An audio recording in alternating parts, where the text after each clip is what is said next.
toda a parte política, a parte de bastidor, o futuro, o que levou à queda do Edinaldo, e debater também sobre a seleção brasileira. Como é que fica a seleção brasileira?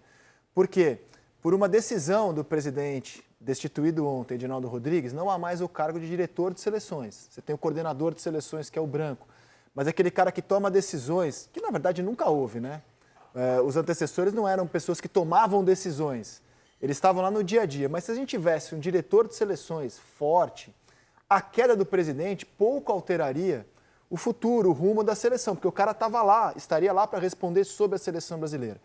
Com a queda do Edinaldo, que centralizava não só a seleção, mas tudo na CBF, a seleção brasileira passa a ser uma grande interrogação.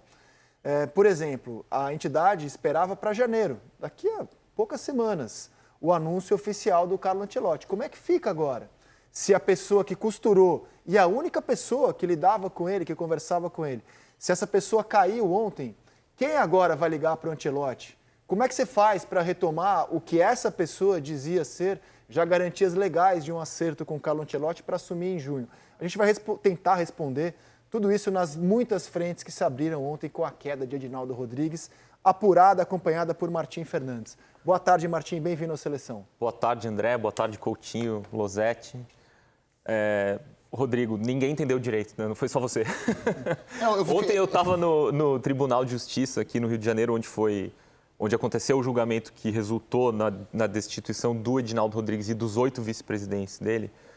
E tinha muita gente, estava lotada, era uma sala assim relativamente pequena e estava cheia. Não é só o presidente que cai, né? Isso, os 8 vices. Os 8 vices, todo o comando da CBF cai. Isso, porque o que foi considerado ilegal foi a eleição. Então, a última eleição, os resultados dela são inválidos.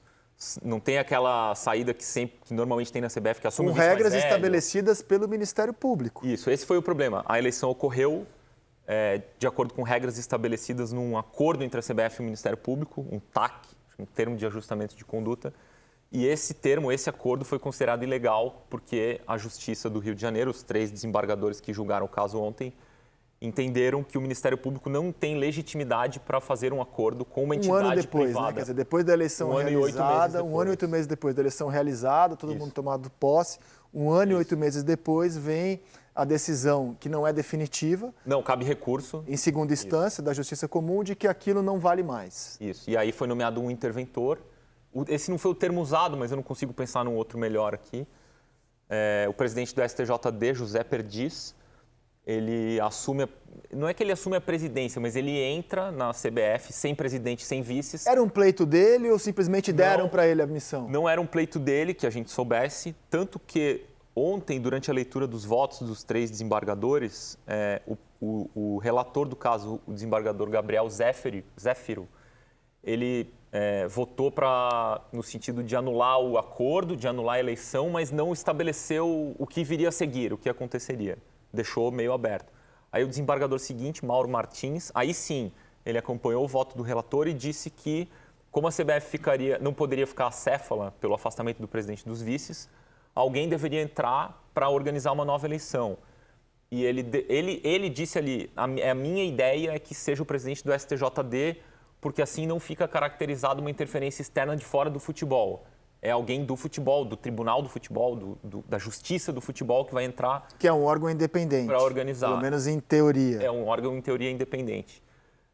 E aí o relator falou assim, comentando o voto do colega dele, disse, eu não tinha pensado nisso, mas eu vou acrescentar essa informação ao meu voto. E aí, podia ser a dona Lúcia também.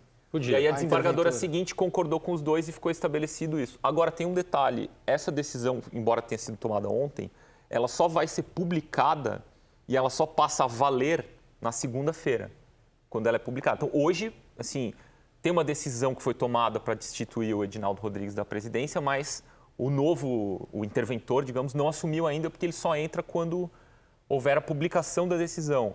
O mesmo vale para os recursos que vão ser apresentados pelo Edinaldo, pela CBF, pelo próprio Ministério Público ou por quem se sentir prejudicado por essa decisão. Os vice-presidentes, por exemplo, podem recorrer. Dizer, opa, eu fui eleito, perdi meu mandato, não concordo com essa decisão. Podem recorrer. Mas eles só podem, todos esses envolvidos só podem recorrer na segunda-feira, quando a decisão for publicada, for oficializada, todo mundo for notificado e tal. Então, a gente vai ver os efeitos dessa decisão de ontem começarem a surgir na segunda-feira. Agora, Martim, eu acho que uma pergunta fundamental de ser respondida é a seguinte. A Justiça só tomou uma decisão porque ela foi provocada a isso, né? Sim. Se, por exemplo, ninguém reclamasse da eleição, ninguém fosse à Justiça atestar que a eleição foi legal, o Edinaldo não teria essa questão para lidar.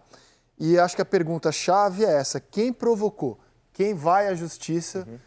Quem tem esse interesse de tirar o presidente, destituir o presidente e convocar novas eleições? Essa é uma ação que começa em 2017, quando o presidente da CBF era o Marco Polo Deonério. É uma história um pouco complicada, eu vou tentar resumir um jeito, tentar ser didático. Porque a CBF convocou uma Assembleia Geral para definir regras eleitorais e nessa Assembleia Geral só participaram federações estaduais, não participaram os clubes. Então o Ministério Público entra com uma ação na Justiça dizendo: olha, a CBF fez uma Assembleia ilegal, devia ter chamado os clubes, não pode fazer só com as federações. Essa ação vai tramitando, sem decisão. Rogério Caboclo é eleito, sem que essa ação tenha algum efeito, tem uma decisão, ele é eleito em 2019. Em 2021 ele cai pelas denúncias de assédio sexual, assédio moral contra funcionárias, ex-funcionários da CBF. E nesse momento, o presidente da CBF, assim que o Rogério Caboclo sai, é o Coronel Nunes, que era o vice mais velho na época. E tinha uma briga ali, se ele ia continuar, não ia, qual ia ser o vice e tal, qual ia ser o presidente interino. E aí, Coronel Nunes, que havia dado um voto por engano no Marrocos. No Marrocos para a sede da Copa. Achando que o voto era secreto e o voto era público. A gente teve essa passagem gloriosa à frente da CBF. Aí tem uma decisão. Quando está o Coronel Nunes ali, depois do Rogério Caboclo, tem uma decisão. Essa ação de 2017 gera uma decisão em 2021 dizendo: precisa refazer as regras eleitorais, a Justiça indica 2 interventores. Rodolfo Landim, presidente do Flamengo, como presidente do clube com mais torcida, mais representatividade entre torcedores / consumidores. E Reinaldo Carneiro Bastos, presidente da Federação Paulista, a federação com mais clubes na Série A e B e tal. Antes que eles possam entrar e tomar posse como interventores, a CBF recorre dessa decisão e derruba essa decisão. Cai a intervenção, mas essa ação do Ministério Público lá de 2017 continua tramitando. Aí vem Edinaldo Rodrigues como presidente interino e quando chega perto, entra 2022, o Edinaldo chama o Ministério Público para um acordo e fala: tem um problema aí, né, com o Ministério Público, a CBF, questionamento de regras eleitorais, vamos fazer um acordo e zerar esse jogo e tirar esses problemas? Tá bom. Fazem um acordo, um dos pontos desse acordo é o mandato do Rogério Caboclo valia de 19 até 2023. Em 2022, a CBF e o Ministério Público entram em um acordo para reduzir esse mandato em 1 ano. Então, esse mandato de todos esses eleitos, Rogério Caboclo, que já tinha caído, e dos 8 vices dele, Edinaldo era um deles, será reduzido em 1 ano. Então, ele vai acabar em março de 2022. Acabou o mandato anterior, então vamos fazer nova eleição. Aí fazem nova eleição e Edinaldo é eleito.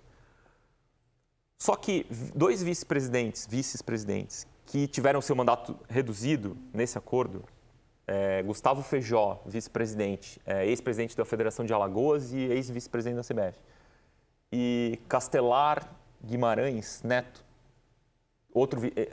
na época vice-presidente da CBF, ex-presidente da Federação Mineira, eles contestam esse acordo da CBF com o Ministério Público e dizem: eu perdi 1 ano de mandato e eu não fui consultado nesse acordo.